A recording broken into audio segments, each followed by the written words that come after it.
Hey everybody, Dr. Charlton again. I wanted to talk to you about working with real world clients, and specifically I want to talk about the slide format.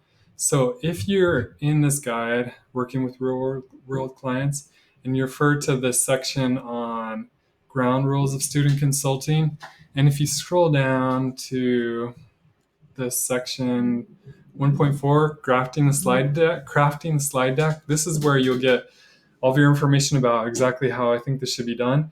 So the goal is to make a slide deck that can be interpretable without a presenter. So if the presenter were to not show up, or as often happens, the presenter were to present to somebody who's not the decision maker, and then these slides get passed on, passed on, passed on, eventually end up in a boardroom where the decision is made without the presenter being available. We want the slides to be totally interpretable without a presenter. So it's sort of like slides, but it's also more like a report. Okay. So I said here you should look at examples of BCG, McKinsey, etc., to see how they do it.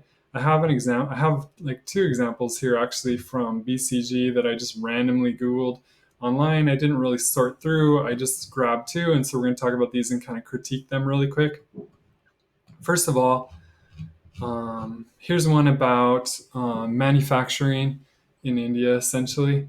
So there's a lot of introductory stuff here, which is not what I want to focus on the most. We could talk a little bit about it. So I really like this table of contents here. It's cool, but this is for a really long report. You may not need a table of contents for your slide deck. There's also like an overview slide that gives them the whole write up, which is also really cool. If you feel like you should include that, I'd encourage it, but it's not mandatory. The main thing is just making sure your slide deck is interpretable on its own. It stands on its own. So here's a typical consulting slide. I'm going to zoom in a little bit so you can see. All right. The Indian manufacturing sector has performed well over the long term.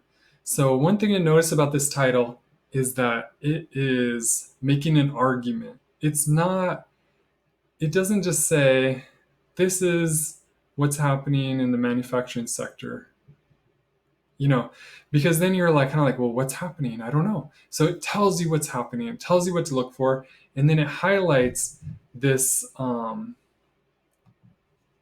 It highlights the number 21 there. There we go.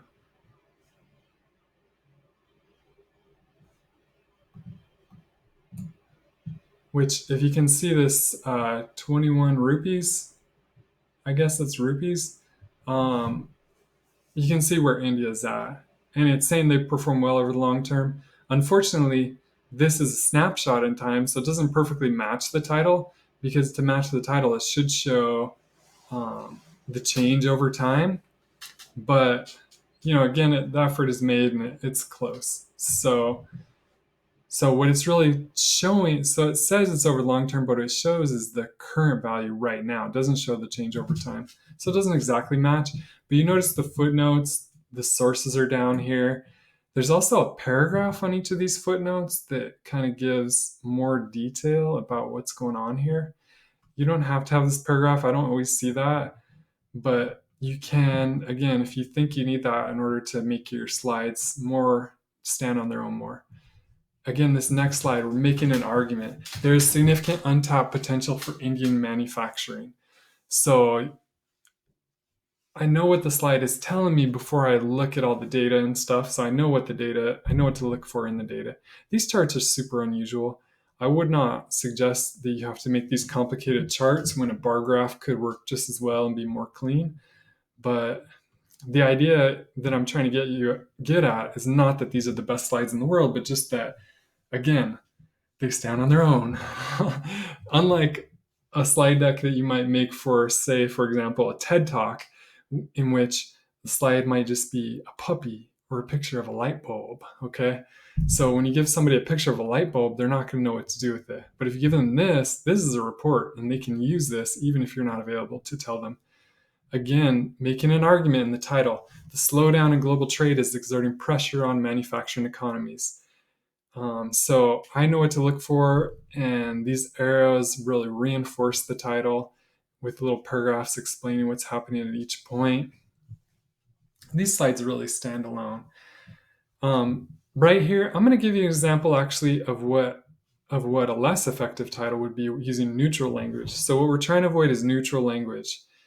This title could say um, India's recent manufacturing performance. And then it doesn't really say it's been below par. It doesn't say it's down. You don't know. You have to like sort of scan this and try to figure out what this slide is telling you. There's a really big dip over here in October 14 is trying to call your attention to that. You don't know. But because the title is very descriptive, you do know. Another thing they could do is they could have made this the title. That's what I see commonly. Manufacturing production growth year-on-year change. So now I know what this is, but you haven't interpreted it for me. You haven't told me what the finding is. This title does tell me, so I really like that. So anyway, this is how consulting, slides are done, and it's how we're going to do our slides. Slowdown in the capital goods has been most concerning. Again, it's telling me what I'm going to discover as I go through these slide decks. Here's another example. I'm going to skip a lot of the introductory stuff and go right into the slides, what the slides look like.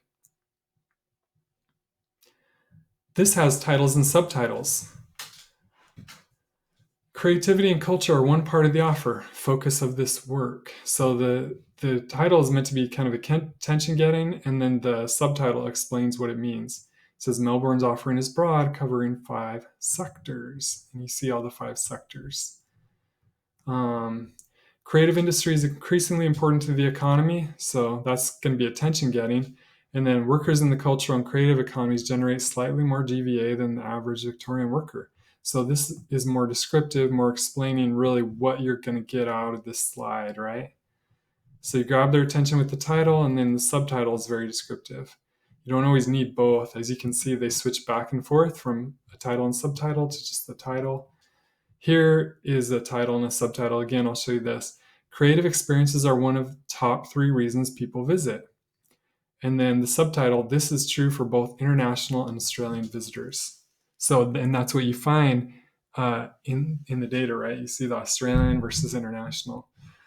So, and then I also want to point out the annotation here in the footnote is very detailed. This is what you really like to see, because this explains like where this came from, how you came to this. I could potentially recreate this data set by using this information, and that gives me more assurance that this is valid data because I know what the source of it is. I know how you derive that data. So again, this is a report. This I can interpret without a presenter. It's very clear, very clean. I really like their use of bar charts. I like how they're highlighting which bars they want you to pay attention to the most, and how they're, making an argument on each slide. Museum 2 times as popular with international visitors than with Australians. So you're making your case right there in the title and subtitle.